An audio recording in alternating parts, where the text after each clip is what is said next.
Dice el apóstol San Pedro que nosotros somos el templo del Señor y estamos conformados por piedras vivas.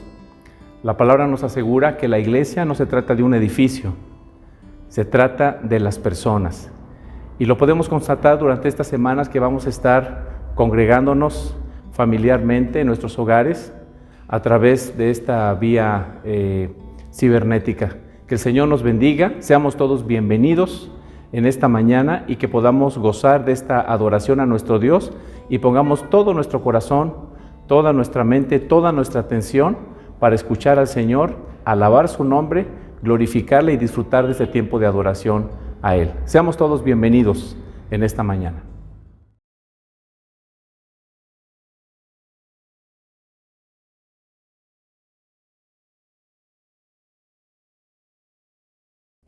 Dice la palabra del Señor en el Salmo 111. Aleluya, alabado sea el Señor. Alabaré al Señor con todo mi corazón en la asamblea, en compañía de los rectos.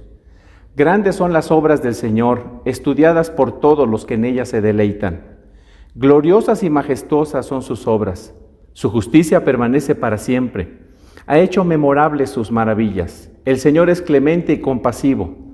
Da de comer a quienes le temen, siempre recuerda su pacto. Ha mostrado a su pueblo el poder de sus obras, al darle la heredad de otras naciones. Las obras de sus manos son fieles y justas. Todos sus preceptos son dignos de confianza. Innumerables por los siglos de los siglos, establecidos con fidelidad y rectitud. Pagó el precio de rescate de su pueblo y estableció su pacto para siempre. Su nombre es santo e imponente. El principio de la sabiduría es el temor del Señor. Buen juicio demuestran quienes cumplen sus preceptos. Su alabanza permanece para siempre. Aclamad a Dios con alegría toda la tierra. Cantad la gloria de su nombre. Poned gloria en su alabanza. Decid a Dios, cuán asombrosas son tus obras. Oh Padre nuestro que moras en los cielos, la tierra y todo lugar. Gracias, oh buen Dios, por tu misericordia y amor para con nosotros. En esta mañana queremos dar loor a tu nombre. Oh Señor, que nuestra alabanza sea sincera. Limpia nuestros corazones, escucha y agrádate de ella, porque lo hacemos con todo nuestro amor. Que todo lo que hoy aquí se haga y diga sea para engrandecer tu nombre y no el nuestro. Gracias, oh Dios, porque en estos momentos de angustia tú estás con nosotros y porque podemos congregarnos, si no en persona, sí en espíritu, para alabar tu bendito nombre. Gracias también, Señor, por la tecnología que en estos momentos se aplica, Señor, para hacer posible todo esto. Sea tu nombre bendito hoy y siempre, en el nombre de nuestro Señor Jesucristo. Amén.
Juan capítulo 6, versículos 1 al 15. Algún tiempo después, Jesús fue a la otra orilla del mar de Galilea o de Tiberíades, y mucha gente lo seguía porque veían las señales milagrosas que hacía en los enfermos. Entonces subió Jesús a la colina y se sentó con sus discípulos. Faltaba un poco de tiempo para la fiesta judía de la Pascua. Cuando Jesús alzó la vista, vio una gran multitud que venía hacia él. Le dijo a Felipe: ¿de dónde vamos a comprar pan para que coma esta gente? Esto lo dijo para ponerlo a prueba, porque él sabía lo que iba a hacer. Ni con el salario de 8 meses podríamos comprar suficiente pan para darle un pedazo a cada uno, respondió Felipe. Otro de sus discípulos, Andrés, que era hermano de Simón Pedro, le dijo: aquí hay un muchacho que tiene 5 panes de cebada y 2 peces. ¿Pero qué es esto para tanta gente? Hagan que se sienten todos, ordenó Jesús. En ese lugar había mucha hierba, así que se sentaron, y los varones adultos eran como 5,000. Jesús tomó entonces los panes, dio gracias y distribuyó a los que estaban sentados todo lo que quisieron. Lo mismo hizo con los pescados. Una vez que quedaron satisfechos, dijo a sus discípulos: recojan los pedazos que sobraron para que no se desperdicie nada. Así lo hicieron, y con los pedazos de los 5 panes de cebada que les sobraron, a los que habían comido, llenaron 12 cestas. Al ver la señal que Jesús había realizado, la gente comenzó a decir: en verdad, este es el profeta, el que había de venir al mundo. Pero Jesús, dándose cuenta de que querían llevárselo a la fuerza y declararlo rey, se retiró de nuevo a la montaña él solo. Palabra del Señor. La palabra de Dios dice: entonces me invocaréis y vendréis y oraréis a mí, y yo os oiré, y me buscaréis y me hallaréis, porque buscaréis de todo vuestro corazón. Esto dice en el libro de Jeremías, en el capítulo 29, del versículo 12 al 13. Vamos a inclinar nuestro rostro, hermanos. Cuántas gracias te damos, Padre Santo, porque nos permites estar reunidos el día de hoy para escuchar tu palabra, para, Señor, escuchar tu mensaje. Queremos agradecerte porque tienes misericordia de nosotros y porque, Señor, tú derramas tus bendiciones en todo momento, y a pesar de estas circunstancias que son adversas, que nos pueden parecer no tan agradables, y sin embargo, Señor, te podemos agradecer por todo lo que tú nos has dado al día de hoy, y también por lo que no nos has dado. Te agradecemos, Señor, porque tú nos has dado un hogar, porque nos has dado vestido, porque nos das todos los días alimento, porque podemos ver, Señor, tus bendiciones a través de este momento de incertidumbre y de aflicción. Queremos pedirte, Señor, y poner en tus manos a aquellas familias, Señor, de tu iglesia que están pasando por algún momento de enfermedad, de tristeza, de desempleo, Señor. Te rogamos por los hermanos, para que tú los bendigas, Señor, y les des paz, les des descanso.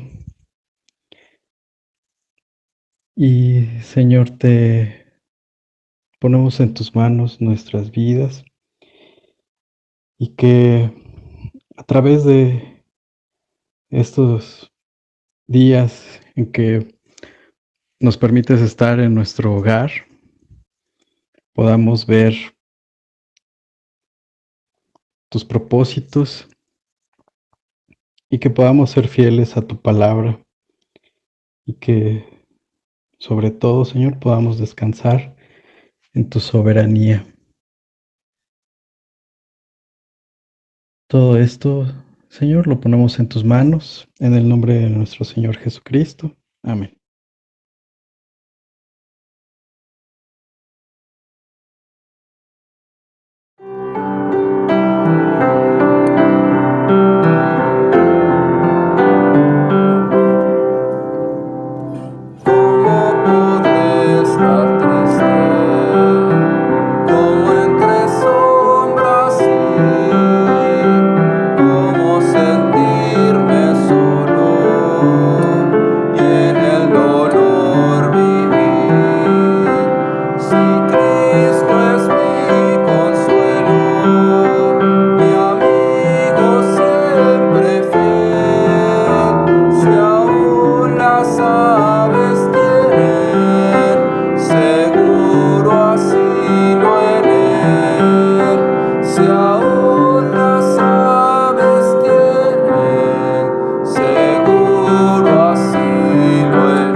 Oración de iluminación. Salmos capítulo 89, versículos 15 y 16. Bienaventurado el pueblo que sabe aclamarte. Andará, oh Jehová, a la luz de tu rostro. En tu nombre se alegrará todo el día, y en tu justicia será enaltecido. Señor y Padre nuestro, Creador de todas las cosas, Padre, te pedimos la presencia del Espíritu Santo en este momento para que nos ilumine nuestro camino diario y nos proteja de esta pandemia que nos aqueja, Señor. Ilumina nuestra mente y corazón para recibir el alimento de tu palabra en esta hora. Te lo pido en el nombre de tu Hijo amado, Cristo Jesús. Amén.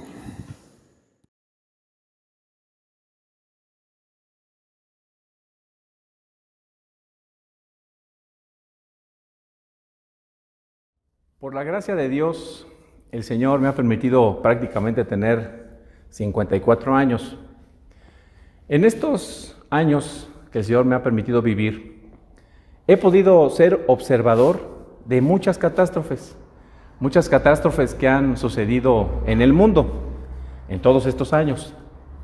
Pero también por la gracia de Dios, Dios me ha permitido experimentar algunas de esas catástrofes, obviamente en México.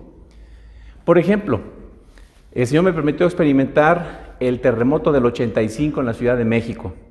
Nosotros vivíamos en el Estado de México, pero teníamos un hermano que vivía en el Distrito Federal, muy cerca del centro. Y ese hermano nos dijo que no fuéramos, teníamos que ir al negocio con mi papá, pero nos dijo que no fuéramos porque lo que había sucedido era un terremoto, era algo inenarrable. Sin embargo, mi papá se empezó a preocupar porque el negocio estaba en un edificio en el mero centro de la Ciudad de México. Así que, pues, nos subimos al automóvil e intentamos ir hacia el centro para ver qué había pasado con el negocio. Las escenas eran verdaderamente dantescas.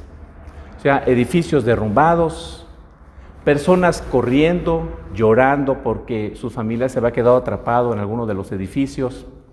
El ejército tratando de resguardar porque había pues personas que estaban intentando aprovecharse de la situación y había mucho pillaje, había muchos saqueos, ambulancias por todos lados, patrullas por aquí y por allá, y nosotros intentando pues llegar al centro de la Ciudad de México. El ejército no nos permitía pues avanzar. Ya había ciertas zonas que estaban cerradas, así que estacionamos el automóvil en algún lugar y nos fuimos caminando justo a donde estaba el negocio de mi papá. Y caminando por esas calles, por la calle de 5 de Mayo, yendo hacia Palma, pude visualizar a varias personas con las que teníamos contacto visual todos los días, aunque no nos conocíamos, pero sin embargo, pues nos veíamos todos los días y de alguna forma nos reconocíamos, dueños de negocios, empleados de diferentes negocios, de ahí del centro de la Ciudad de México, y en nosotros, todos, había una mirada como atónita, preguntándonos qué fue lo que sucedió, qué va a pasar. Y en esas miradas yo podía notar algo que yo sentía dentro de mi corazón, ¿qué va a pasar de ahora en adelante? ¿Qué va a suceder con todas esas personas que perdieron su trabajo? ¿Qué va a pasar con todas aquellas personas que sus negocios colapsaron? En realidad, la sensación, la emoción que en ese momento teníamos, básicamente todas las personas, era de una gran incertidumbre. Preguntas que no tenían respuesta. Pero tuvimos otra experiencia, ya estando casado con mi esposa, teniendo a mis hijos. Tuvimos otra experiencia ya en Cancún, donde golpeó un huracán muy fuerte. Y pues igual el panorama era muy desolador, todos los servicios se colapsaron, se colapsó el servicio de luz, se colapsó el servicio de agua, se colapsó el servicio telefónico, los postes se cayeron, muchos hoteles sufrieron daños, toda la ciudad o gran parte de la ciudad estaba inundada, era muy difícil tener acceso. En fin, en las noches era problemático porque se escuchaban los disparos, había saqueos en las tiendas, o sea, una situación verdaderamente terrible, terrible. Y teníamos los varones que apostarnos en las esquinas de las calles para proteger nuestras casas y para proteger a nuestras familias. Era un contexto de mucho peligro.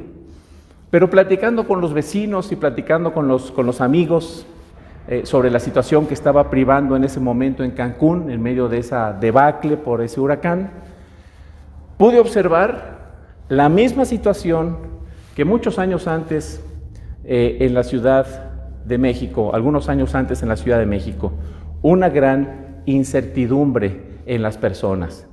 ¿Qué va a pasar con todos los empleados de los hoteles que fueron golpeados por ese huracán? ¿Qué va a pasar con los negocios que se inundaron y que tuvieron pérdidas en sus mercancías, etcétera? Había una gran incertidumbre. Y la situación que estamos viviendo actualmente, que Dios me está permitiendo vivir, una situación más, una catástrofe más, en este caso es una catástrofe diferente, pero de dimensiones pues mundiales, puedo observar como teniendo un déjà vu, ¿no? Puedo observar la misma incertidumbre que observé hace muchos años, la misma incertidumbre en las personas, las mismas preguntas. ¿Qué va a pasar con los pagos que tenemos atrasados? ¿Qué va a suceder con la escuela de los niños? ¿Qué va a suceder con la hipoteca que tenemos que pagar día con día si se pierden los empleos?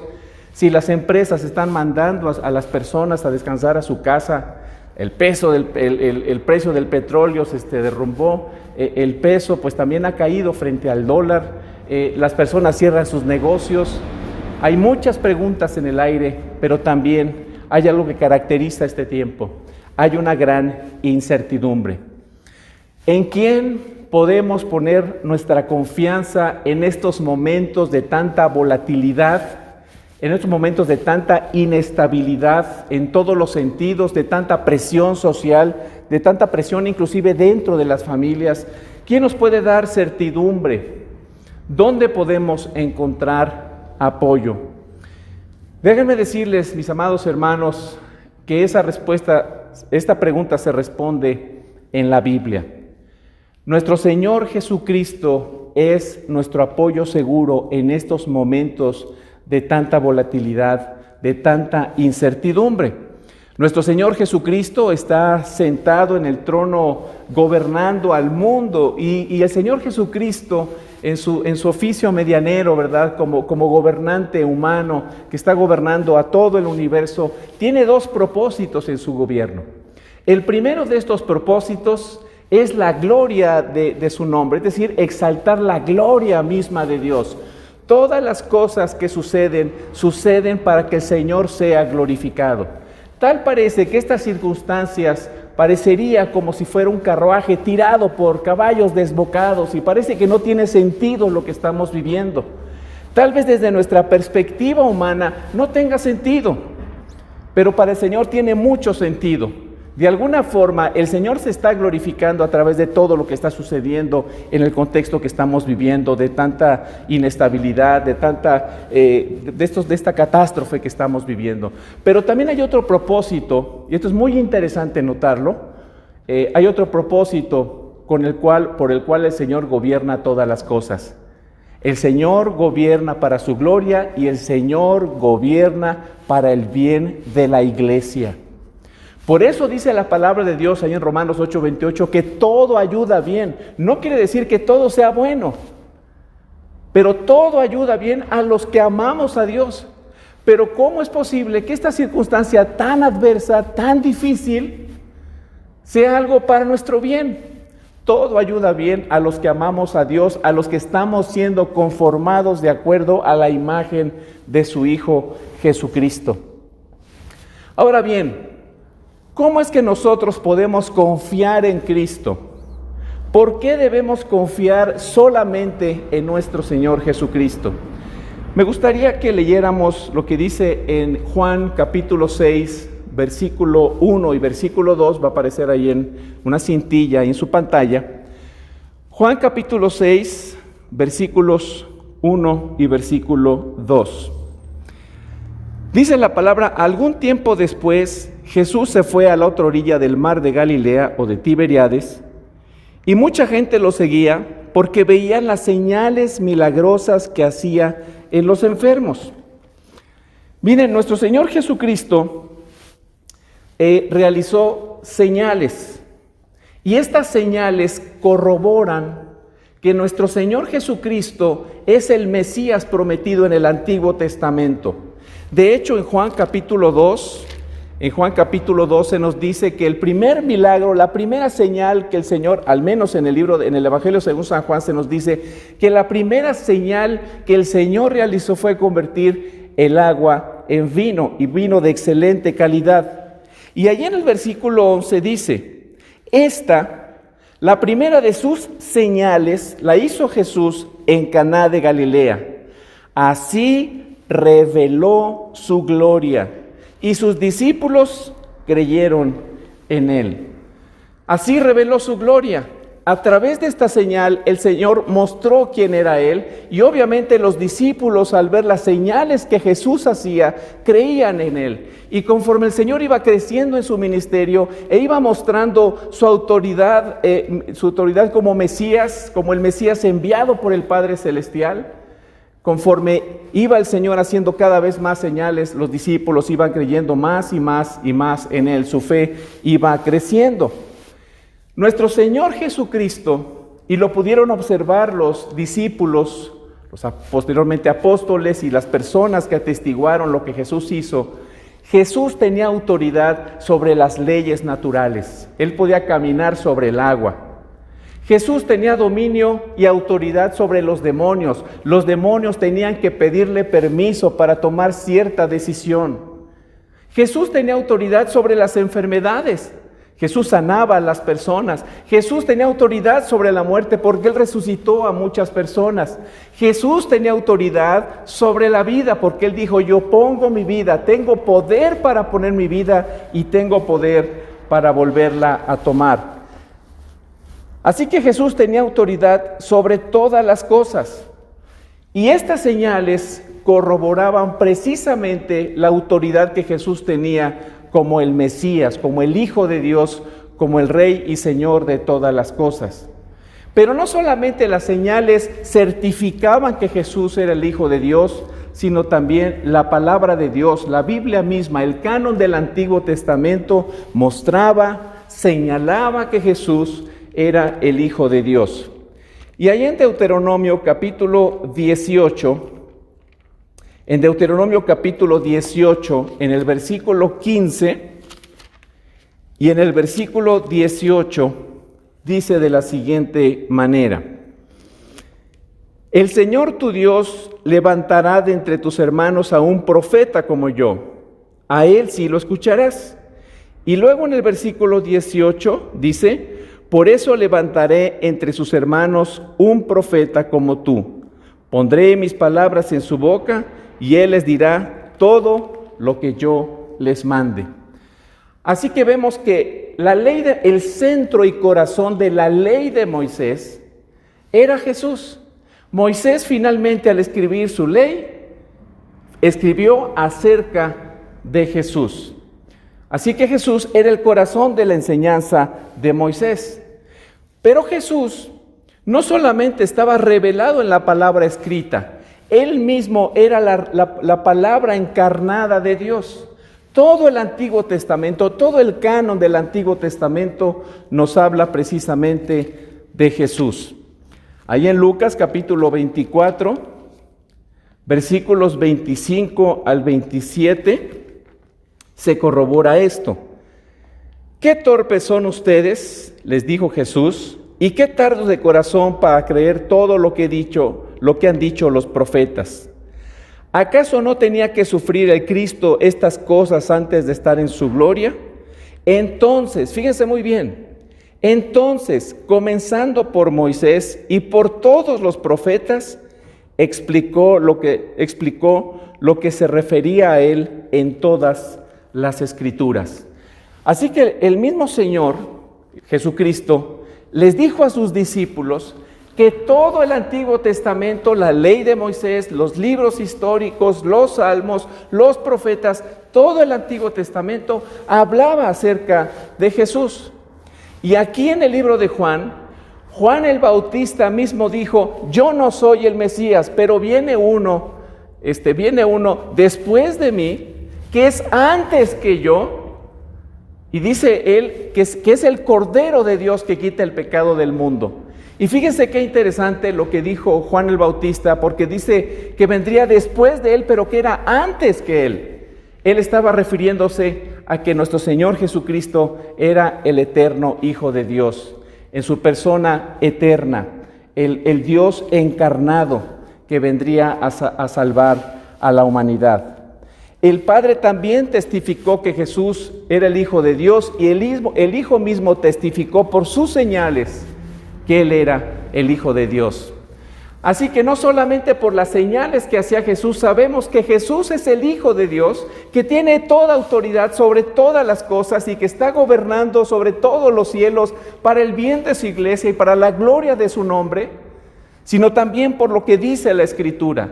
Todo concurre en el Hijo de Dios. Él tiene toda la autoridad. Él es plenipotenciariamente autoritativo sobre todas las cosas.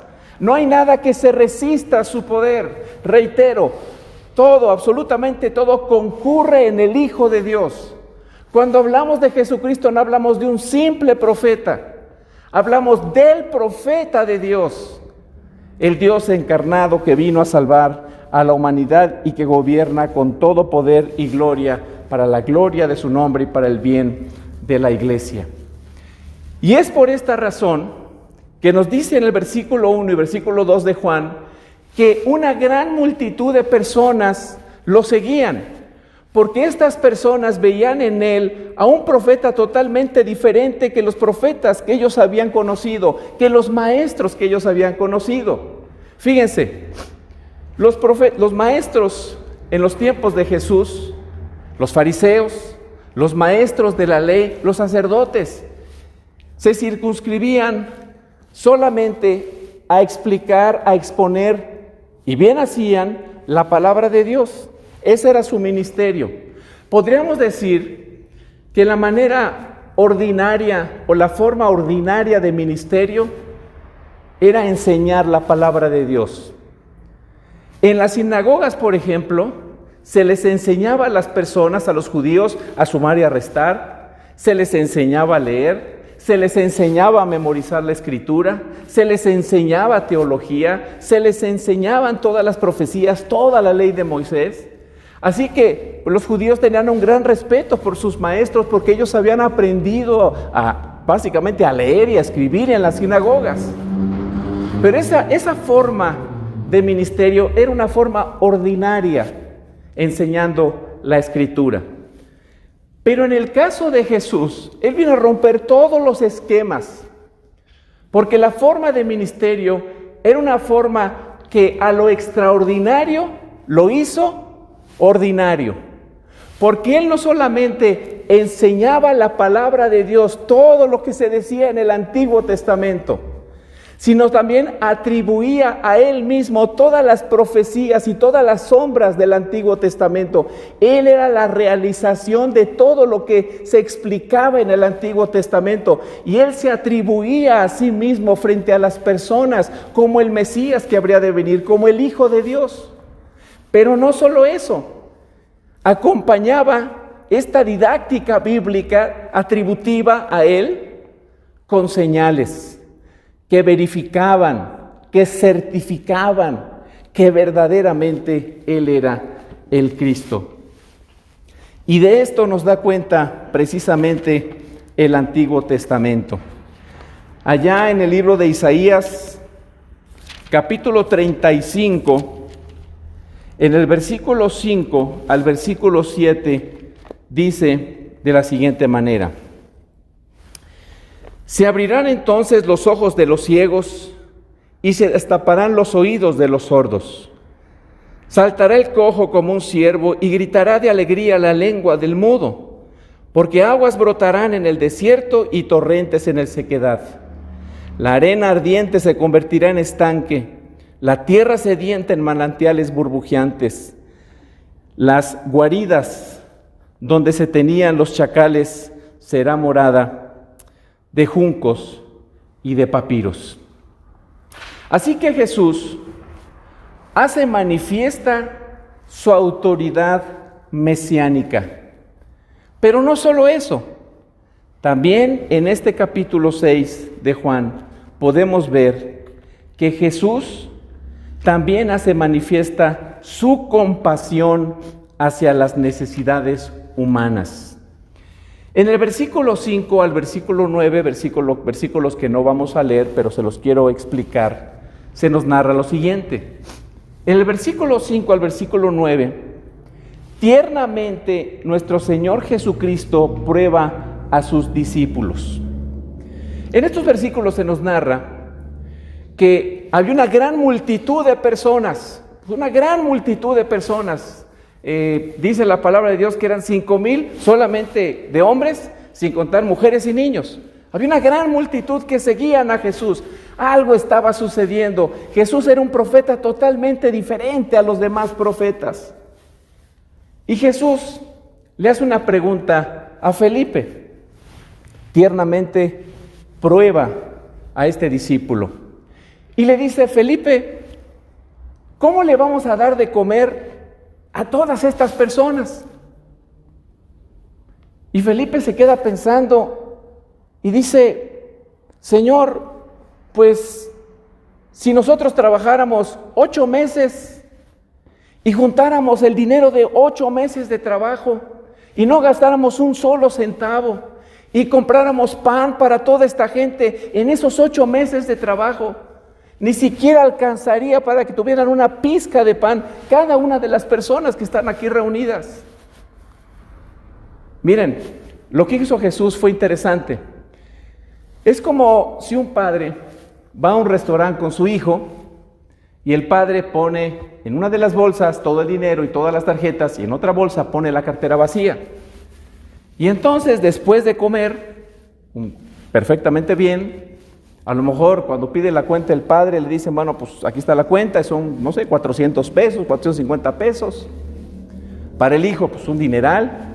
Para el padre algo normal, lo que cuesta una comida en la calle.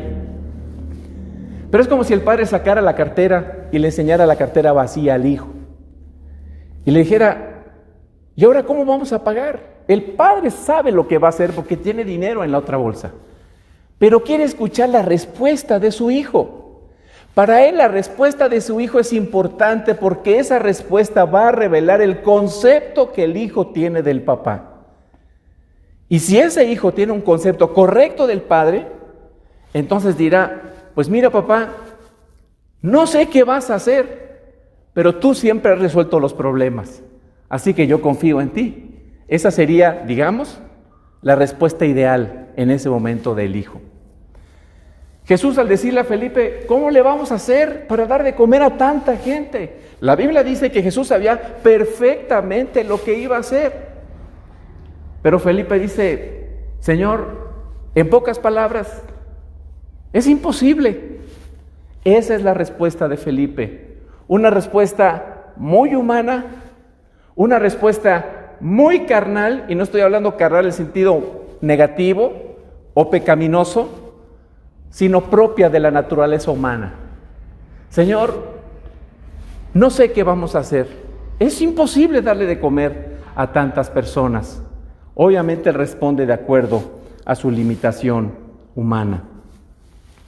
Pero por ahí Andrés escucha la pregunta que le formula Jesús a Felipe, y Andrés dice: bueno, que hay un muchacho que tiene 2 peces y 5 panes. ¿Pero qué son 2 peces y 5 panes para darle de comer a 5,000 varones, que pueden ser con mujeres y niños, tal vez 10,000, 12,000, 15,000, 8,000, miles de personas? Y Andrés llega a la misma conclusión que Felipe. Señor, es imposible darle de comer a tanta gente. Ahora, quiero que noten algo interesante, y esta es una observación que nosotros podemos hacer al texto. Y yo les pregunto a ustedes para que ustedes en su casa se respondan. ¿Quién pensó primero en la necesidad de la alimentación de esas 5,000 personas o 7,000, 10,000, cuantas hayan sido? ¿Quién pensó primero en la alimentación de esas miles de personas? Fueron las personas las que dijeron: oye, Señor, tenemos mucho tiempo escuchándote, hemos caminado varios kilómetros, seguimos escuchándote, estamos aquí, hemos sido fieles, necesitamos comer, danos de comer, haz algo, por favor. ¿Fue la multitud la que pidió comida? ¿O la iniciativa fue de Jesús, que dijo: hay que darle de comer a esta gente? ¿Cómo le vamos a dar de comer a todas estas personas? Jesús sabía que las personas tenían hambre. Y déjenme decirles algo, hermanos. Jesús pudo haber dicho: oigan, yo sé que tienen hambre, pero ustedes tienen que ser personas espirituales, no sean carnales. Ustedes tienen frente a sí al Hijo de Dios. Es probable que muchos de ustedes no me van a volver a ver.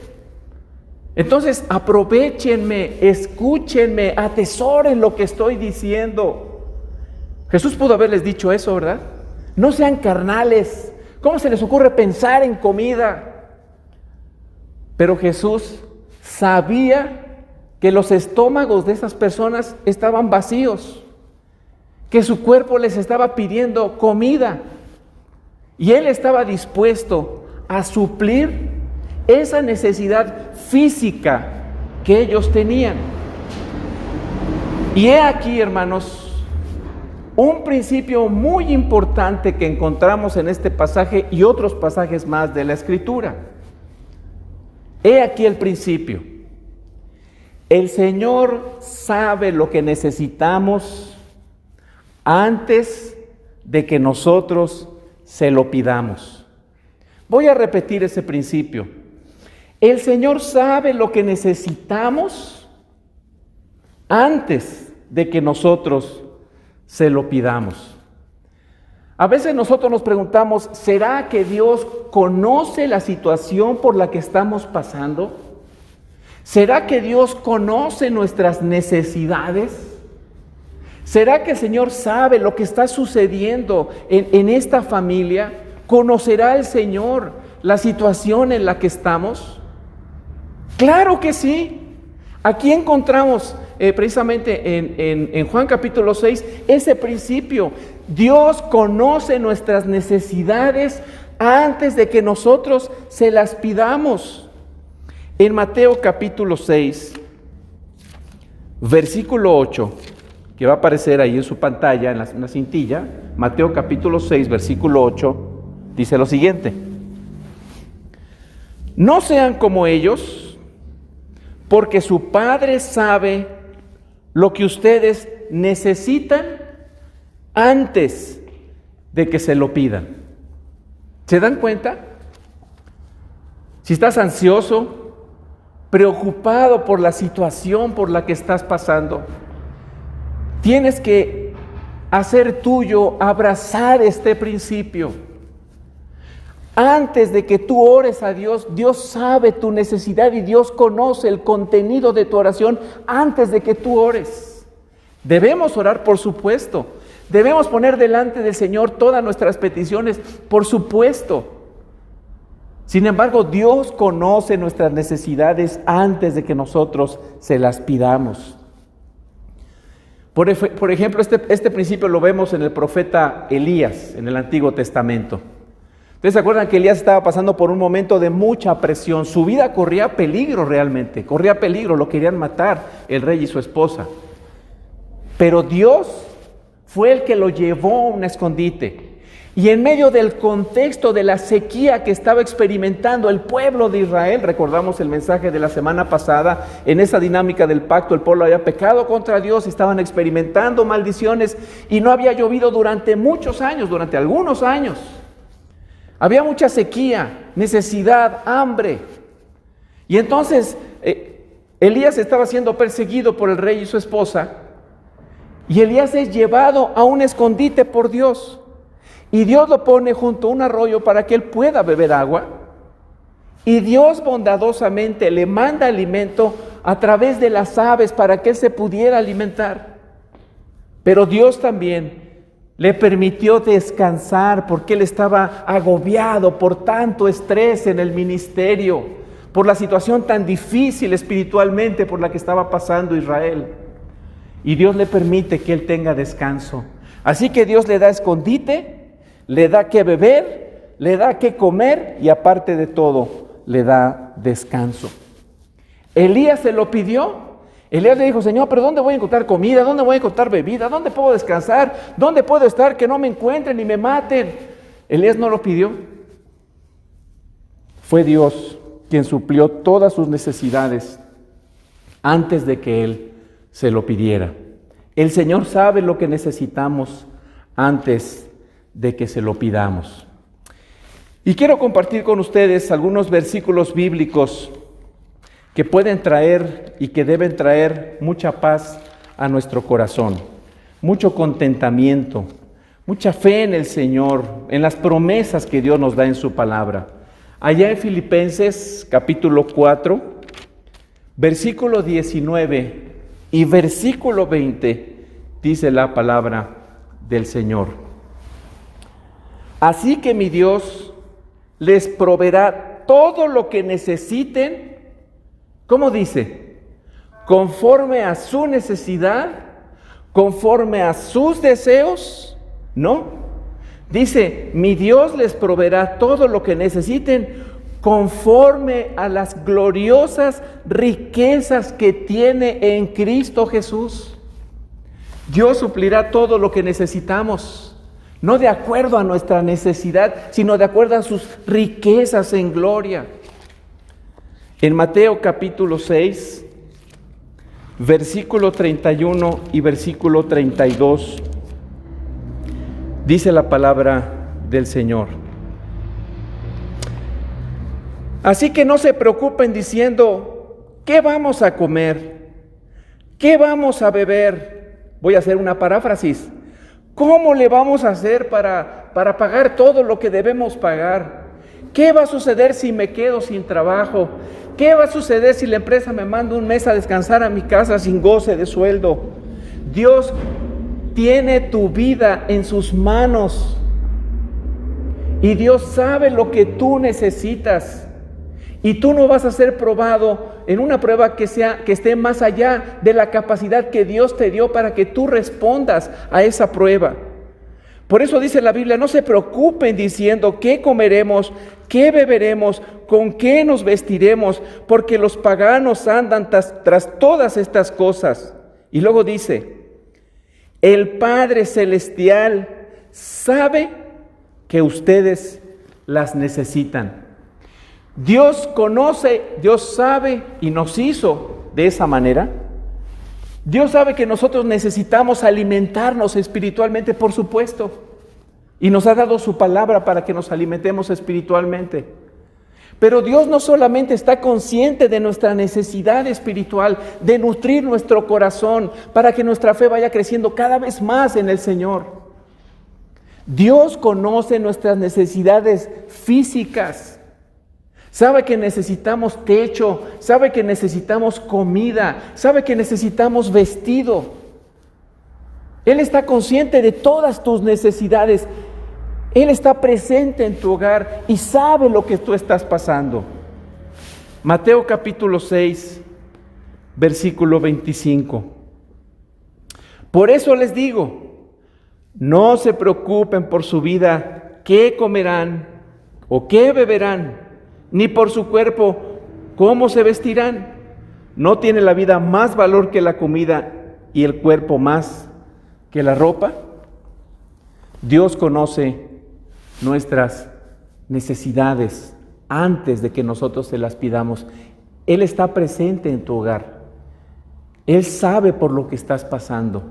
Él conoce tus angustias y Él está dispuesto a manifestar su gloria en tu vida, supliendo todo lo que tú necesitas.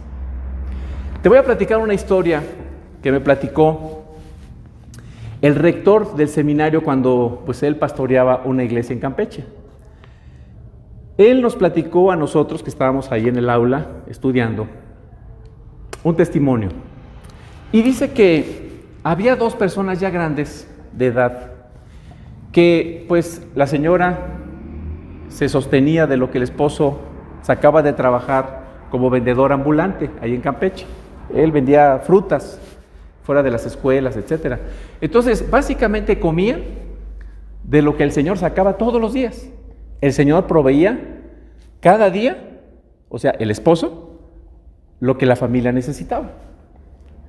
Entonces, un buen día, eran hermanos de la iglesia donde él pastoreaba, y un buen día, pues el esposo falleció, y la esposa se quedó completamente desamparada, porque al fallecer el esposo, él proveía cada día lo que hacía falta. Vivían literalmente al día. Un día que el esposo dejara de trabajar significaba que no había comida en la mesa. Falleció el esposo y después de unos 2 o 3 días, el pastor junto con los diáconos, este amigo rector del seminario, fue con los diáconos a la casa de esta viuda, recién viuda. Tocó la puerta el pastor, abrió la hermana y el pastor notó que la mesa estaba puesta. Estaba puesto el mantel, o sea, uno solamente, ¿verdad? Un lugar solamente para comer. El mantel, el plato, el vaso. Y el pastor le dijo: hermana, no queremos ser inoportunos, solamente que queremos venir a compartir algo que la iglesia generosamente le está mandando a través de nosotros. Y fíjense que esta hermana se empezó a reír y le dijo: pastor, quiero que venga por favor a la cocina. El pastor nos narra que pocas veces había conocido una cocina tan pobre como la cocina de esta mujer. La mujer le abrió el anaquel de la despensa y le dijo: mire usted, no tengo absolutamente nada para comer el día de hoy. Ni refrigerador tenía esa mujer. Y dijo: no tengo nada para comer en este día, pero yo puse la mesa y estaba dispuesta, ahorita ya estaba lista para orar al Señor, porque yo sabía que el Señor iba a suplir mi necesidad. No sé de qué forma, yo no sabía de qué forma, pero yo iba a orar en estos momentos cuando ustedes llegaron para darle gracias a Dios y pedir que el Señor supliera mi necesidad. Y yo estaba dispuesta a comer porque sé que el Señor no me falla. Él conoce mi necesidad. Y la señora se puso tan contenta porque no fue un poco de comida la que le llevaron, fueron cajas de comida para que esta mujer tuviera suficiente para comer. Así obra Dios, hermanos. Dios es bueno, Dios es misericordioso. Nosotros podemos confiar en Jesucristo y por eso creí importante este trasfondo al principio del desarrollo de este mensaje en Juan capítulo 6. Porque Jesús gobierna con autoridad. Todo el Antiguo Testamento, todas las señales concurren en el Hijo de Dios. Él ascendió, Él resucitó y está majestuoso sentado en su trono, como un rey gobernante humano, mediador, dirigiendo a su iglesia, cuidando y pastoreando a su iglesia. Por eso podemos confiar en Él. Si Él nos dice que Él va a suplir, es porque va a suplir, porque Él tiene toda la autoridad sobre todas las cosas. No hay algo que pueda contener su poder. Él es el Señor Todopoderoso que gobierna con ese poder plenipotenciario a su iglesia. Entonces, no solamente por las señales sabemos que Él es el Mesías, sino también por la sensibilidad que tiene para con su pueblo. Él puede suplir y lo hace en su pueblo. Nosotros tenemos que confiar. Hermanos, actitudes, emociones como la ansiedad, el afán, la desesperación, la incredulidad, el desánimo, el sentido de frustración, el sentido de fracaso, de desesperación, en estos momentos no nos ayuda de nada. No nos ayuda absolutamente nada. Al contrario, escuché esta semana a la secretaria de Gobernación preocupada y con justa razón por la presión familiar que se va a ejercer en estos momentos y están poniendo a disposición de las personas líneas con psicólogos que ayuden a las personas porque ha aumentado, en estos días, ha aumentado sustancialmente la violencia contra la mujer.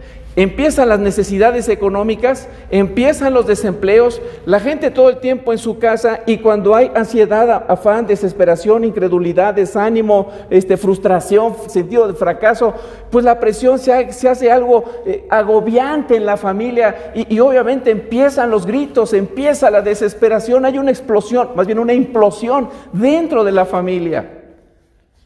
Estas emociones, estas actitudes no nos sirven de nada, no ayudan, no producen. Sí producen mal humor, sí producen nerviosismo, tensión dentro de la casa, pero esto no ayuda. Más bien pone de manifiesto la incredulidad que hay en nuestro corazón. Pero ahí en el versículo 10, Jesús da una orden a los discípulos que la verdad, honestamente, parece irracional, ilógica, apartada de la verdad. Juan capítulo 6, en el versículo 10.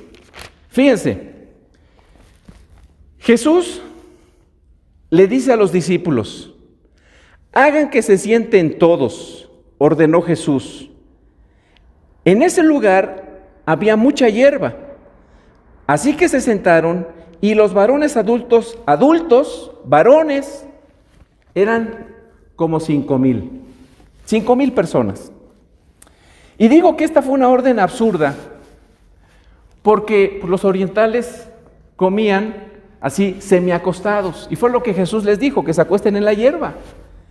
Es como si Jesús hubiera dicho a sus discípulos: miren, díganles a todas las personas que están aquí, 8,000, 10,000, 15,000, la cantidad de gente que fuera, pero eran miles de personas, que se sienten, y al decir eso es como si estuviera diciendo: pongan la mesa, pongan los platos, el mantel, los platos, porque vamos a comer. Pero sus discípulos les habían dicho: Señor, esto es imposible. Felipe le había dicho: Señor, ni 8 meses de trabajo nos alcanzaría para una pizca de pan. Andrés había dicho: no, pues hay un joven aquí que tiene unos cuantos peces y unos cuantos panes. Es imposible, Señor. Pero así actúa Jesús, en contra de toda lógica humana. Jesús les dijo: sienten a las personas. No sé si yo hubiera estado ahí junto con los discípulos y hubiera sido uno de los discípulos, yo hubiera visto a otro discípulo, me hubiera quedado viendo con otros discípulos como diciendo: ¿ya oyeron lo que está diciendo? ¿Cómo que siéntense? Si no hay comida, ¿cómo nos vamos a sentar a comer si no hay que comer? Pero lo dijo Jesús. Él ya había hecho señales, milagros. Él tenía autoridad sobre todo. Ellos admiraban, respetaban, eran dóciles al liderazgo de Jesús. Así que obedecieron a Jesús. Tal vez, y de hecho, no sabiendo lo que Jesús iba a hacer. Pero Juan capítulo 6, versículo 11 nos dice: Jesús tomó entonces los panes, dio gracias y distribuyó a los que estaban sentados todo lo que quisieron. Lo mismo hizo con los pescados. Así que Jesús no dijo: miren, por favor, les voy a pedir algo, vamos a comer, pero les voy a pedir por favor que solamente tomen medio pescado y solamente tomen un cuarto de pieza de pan, porque no va a alcanzar para todos si nos aborazamos. Poco a poco, por favor. No, libremente, o sea, barra de comida libre. Los que quieran comer, aquí hay comida. ¿Cuántos peces quieren? ¿Cuántos panes quieren? Dice la palabra del Señor ahí en el versículo 11 que las personas distribuían el alimento y las personas estaban sentadas y comieron todo lo que quisieron, absolutamente todo, hasta quedar completamente satisfechos. En el versículo 12 dice: una vez que quedaron satisfechos los discípulos, aquí decimos coloquialmente, cuando estamos ya satisfechos, decimos: ya estoy lleno. No, ya, gracias, no, ya no me cabe absolutamente, tengo la comida hasta aquí. Pues eso fue lo que sucedió con esta gente. Ya no podía comer más. ¿Y saben cuán maravilloso es observar que no solamente comieron, por decir un número, 10,000 personas, suponiendo que cada persona, en una estimación muy baja, comiera 200 gramos de comida, estamos hablando de 2 toneladas de comida. Por el volumen del pan, pues tal vez un camión de redilas, ¿no? Un camión de esos de redilas de 3 toneladas, lleno de comida para tanta gente. Y todos quedaron saciados. Llenaron, dice la Biblia, 12 cestas con lo que sobró. O sea, sobró comida. ¿Se dan cuenta? Donde no había pan, sobró el pan. Eso es lo que hace Jesús. Eso es lo que hace Dios en la vida de sus hijos. Frente a las circunstancias que vivimos el día de hoy, en estos días, podríamos preguntarnos, ¿qué vamos a hacer? ¿Qué va a suceder? Escuchaba a un economista hablar en estos días y decía, lo único seguro es la incertidumbre. Es lo único seguro. He escuchado a muchas personas hablar del problema, pero no hay solución al problema. Lo único que ven es incertidumbre. ¿Qué vamos a hacer? ¿Qué va a suceder? ¿Cómo le vamos a hacer para salir adelante? Bueno, les invito a que veamos juntos Primera de Pedro, capítulo 5, en el versículo 7. Dice el Señor, depositen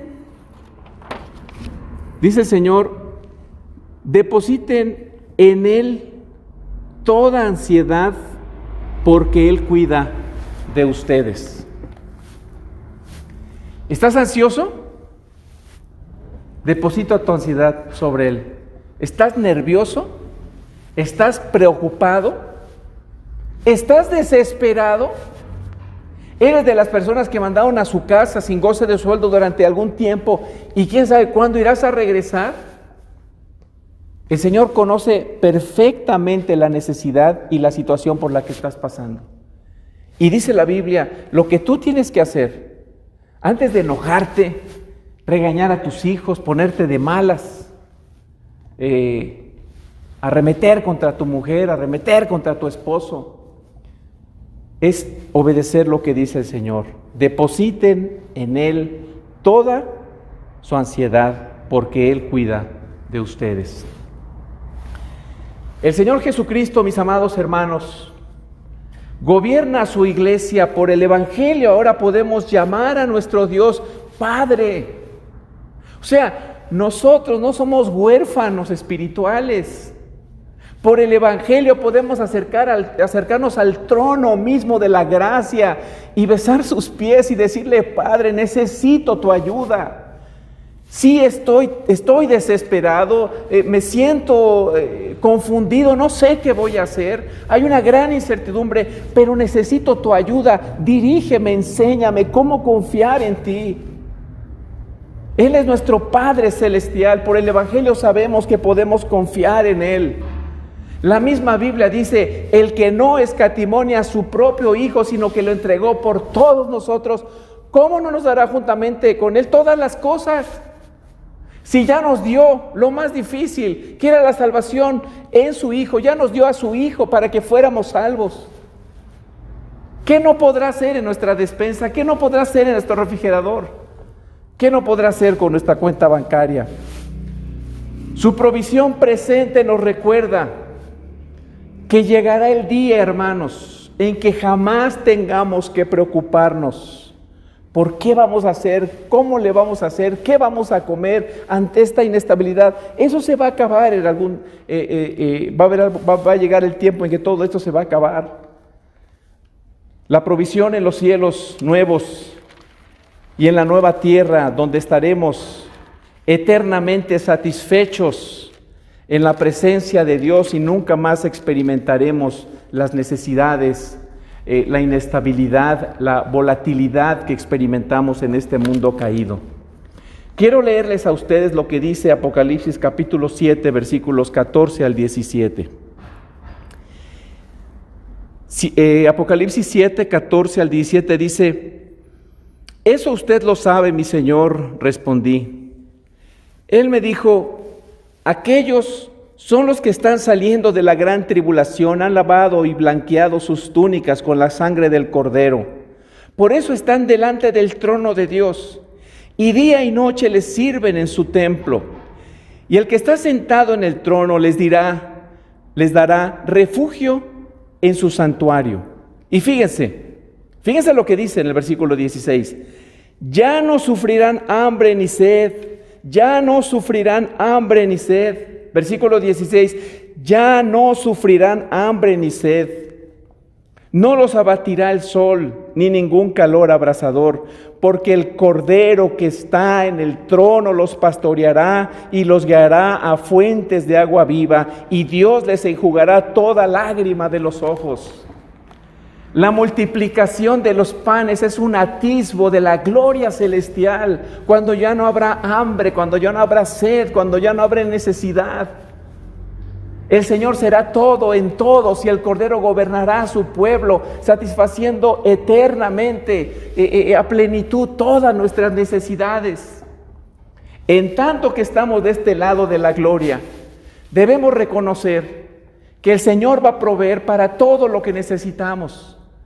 Pero esta provisión que el Señor hace en nuestras vidas debe ser un recordatorio para nosotros de que esa provisión en la gloria eterna, del otro lado de la eternidad, cuando estemos en los cielos y tierra nueva, estaremos satisfechos para siempre en su presencia, y ya no habrá más hambre, dolor, tristeza. Él enjugará toda lágrima de los ojos de ellos. Así que, amados hermanos, las buenas noticias del Evangelio es que no solamente Cristo provee en el presente debido a la autoridad que Él tiene, a la majestad que Él tiene, con la cual dirige a su iglesia. No solamente la provisión presente, sino la provisión eterna. Cada vez que el Señor provea, debemos recordar, y demos gracias por esos alimentos, debemos recordar: cuando esté en la gloria celestial, este alimento estará seguro para siempre. Viviremos en un mundo perfecto y sin pecado.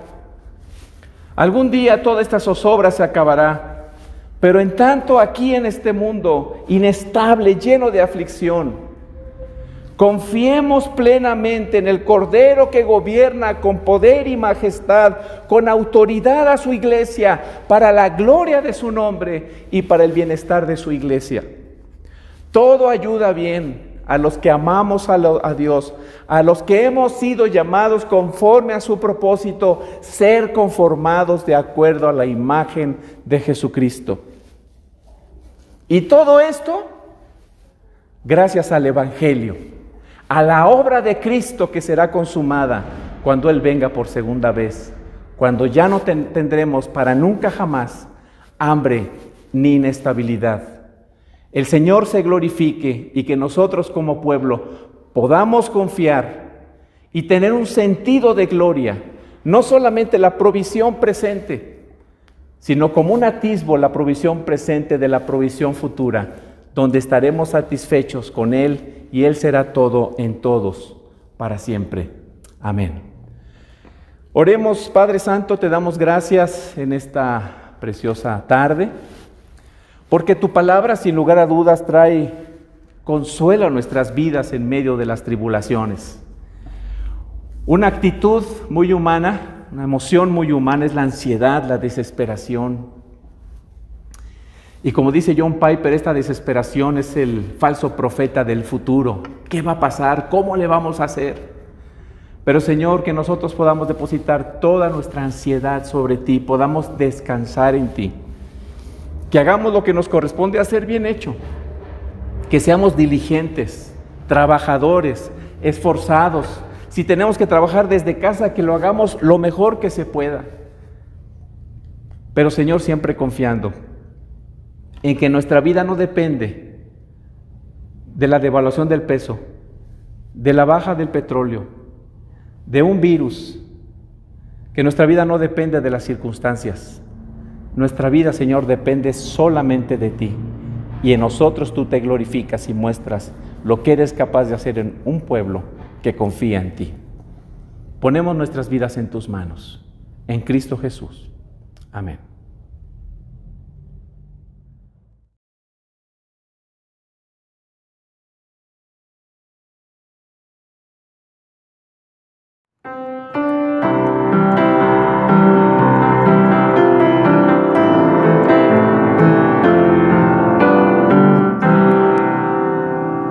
Hay momentos que las palabras no alcanzan para decirte lo que siento.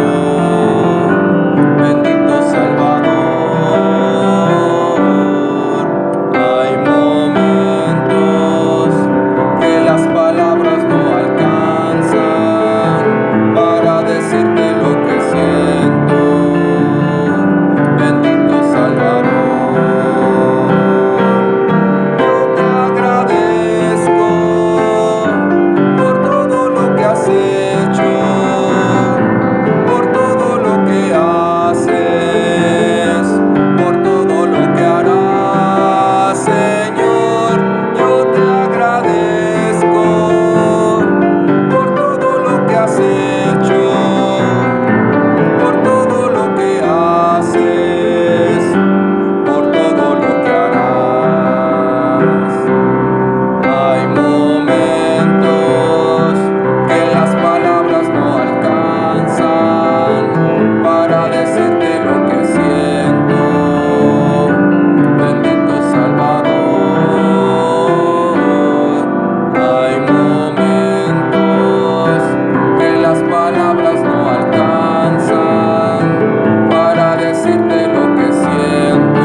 Padre nuestro que estás en el cielo, traemos ante ti nuestros diezmos y ofrendas.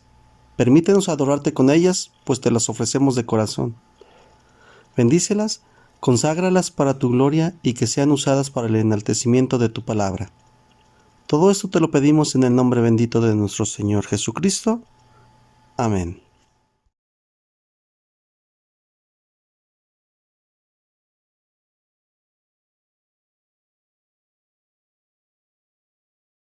Y ahora, mis amados hermanos, que el amor de Dios Padre, la gracia de nuestro Señor Jesucristo y la comunión de su Santo Espíritu sea con todos ustedes y con sus familias, hasta que el Señor vuelva glorioso por segunda vez a establecer su reino para siempre, donde ya no habrá más hambre, más dolor, más tristeza, más inestabilidad, y donde el Señor enjugará todas nuestras lágrimas. Amén y amén.